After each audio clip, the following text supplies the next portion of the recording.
Hai semuanya, ketemu lagi dengan aku Amel. Di video kali ini aku mau sharing nih ke teman-teman cara aku berinvestasi reksadana untuk dana pendidikan anak.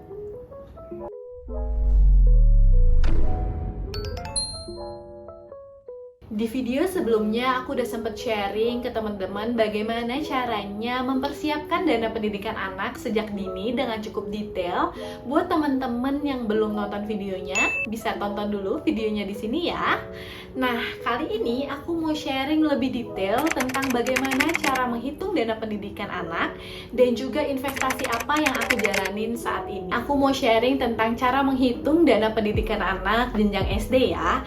Dan sebagai gambaran di awal, saat ini aku tinggal di daerah Tangerang Selatan, sehingga yang nantinya akan menjadi patokan biaya di video ini adalah sekolah swasta di wilayah Tangerang Selatan yang berbasis Islamik. Untuk dana pendidikan SD sendiri, aku dan suami sepakat di awal hanya akan menargetkan untuk uang pangkal dan juga uang tahunan di tahun pertama. Nah, sekolah yang kami pilih pun baru berdasarkan keinginan kami sebagai orang tua yang didasari oleh jarak antara rumah dan sekolah, kemudian kurikulumnya, dan juga beberapa review dari orang tua yang sudah menyekolahkan anaknya di sana. Dan berdasarkan informasi yang kami dapat saat ini, kebutuhan biayanya kurang lebih sekitar 24.710.000, itu terdiri dari uang pangkal dan juga uang tahunan di tahun pertama yang terdiri dari iuran, biaya tes bahasa Inggris, terus seragam sekolah dan lain sebagainya. Nah, berhubung anak kami itu masih akan SD 3 tahun lagi, sehingga yang harus kami cari tahu lebih dulu adalah berapa sih future value dari dana pendidikan SD tersebut. Nah, kalau teman-teman mau hitung manual atau hitung sendiri itu bisa banget. Aku udah sempet sharing cara menghitung manualnya di video sebelumnya, atau aku bisa kasih tahu teman-teman cara yang lebih gampang. Ini dia. Buat hitung future value dari dana pendidikan anak kita bisa pakai kalkulator nilai waktu uang dari Indo Premier iPod Fund. Teman-teman bisa langsung aja masuk ke websitenya. Terus nanti kita pilih yang perhitungan nilai masa depan. Nah, tadi di contoh aku itu kan nilai yang dibutuhkan saat ini untuk masuk SD itu 24.710.000 ya. Jadi tinggal dimasukin di sini. Terus asumsi inflasi dana pendidikan tiap tahunnya itu aku bikin 10% dan waktunya 3 tahun lagi. Kalau udah, tinggal kita klik calculate. Nah, ternyata dana yang dibutuhkan 3 tahun lagi untuk masuk SD pilihan aku dan suami itu adalah 32.123.000. Gampang banget kan teman-teman, gak perlu ribet ngitung manual. Jadi bisa langsung hitung melalui website ini. Setelah tahu dana yang sebenarnya harus kami kumpulkan, kemudian aku dan suami berdiskusi kembali tentang kira-kira instrumen investasi apa ya yang cocok, karena kan ini termasuk jangka menengah, masih 3 tahun lagi. Dan setelah diskusi lumayan panjang, akhirnya kami memutuskan untuk dana pendidikan SD ini kami taruh di reksadana obligasi atau reksadana pendapatan tetap, karena dirasa paling cocok dengan profil resiko kami saat ini. Dan untuk investasi reksadananya saat ini kami menggunakan aplikasi Bibit. Kenapa? Karena dirasa lumayan mudah dan juga ada tracking di aplikasi tersebut, sehingga kami bisa tahu nih apakah goals tersebut masih on track atau enggak. Dan ini dia cara kami dalam berinvestasi di Bibit. Oke, kita akan langsung masuk ke aplikasi Bibitnya.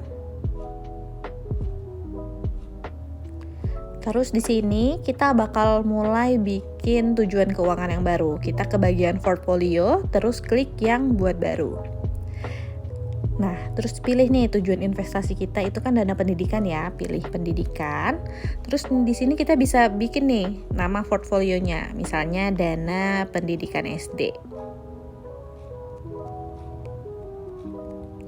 Terus berapa sih uang yang harus dikumpulin tadi? 32.123.000. Mau dilebihin juga boleh, lebih baik gitu ya. Terus kapan nih tujuan ini pengen kamu capai?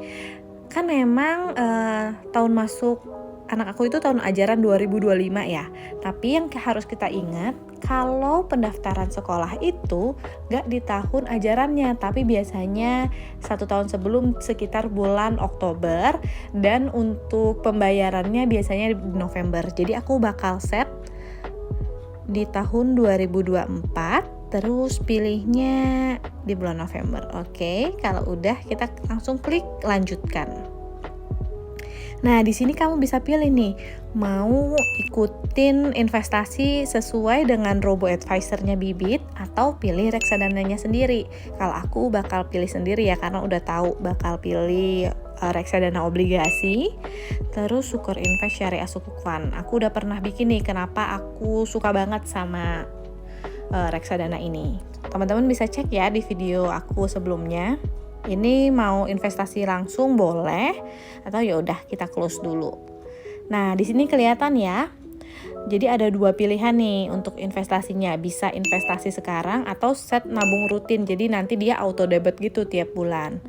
Buat teman-teman yang udah punya tabungan di awal gitu ya untuk dana pendidikan, langsung aja mulai investasi sekarang. Atau sebenarnya kita pengen tahu nih berapa sih tiap bulannya yang harus kita masukin gitu ya, investasi ke dana pendidikan SD ini. Kita bisa ngintip sebenarnya. Kita lihat, kita klik di set nabung rutin. Nah, terus kita pilih tadi produknya, reksadana obligasi, terus pilihnya Sukor Invest. Terus kita klik lanjutkan. Nah, kelihatan kan ternyata untuk mencapai goals ini di tahun 2024 di bulan November, kita itu harus nabung rutin setiap bulannya sekitar 1.050.000. Teman-teman bisa mau auto debit pakai Jago atau GoPay, atau ya udah yang penting tahu nominal goals setiap bulannya, nanti ya disesuaikan aja sesuai dengan tanggal gajian atau tiap ada uang teman-teman mau masukin gitu ya. Bebas. Sesuai dengan karakteristik masing-masing. Kalau udah, karena kita udah ngintip, karena kita udah tahu, kita back aja. Oke, sekian dulu sharing aku kali ini. Semoga bermanfaat untuk kita semua. Buat teman-teman yang punya kritik dan saran, boleh banget tulis di kolom komentar. Ataupun buat teman-teman yang pengen tahu tentang suatu topik tentang finansial lebih lanjut, juga boleh tulis di kolom komentar. Nanti aku akan bikin video lanjutannya. Oke, sekian dulu and see you on the next video. Bye-bye.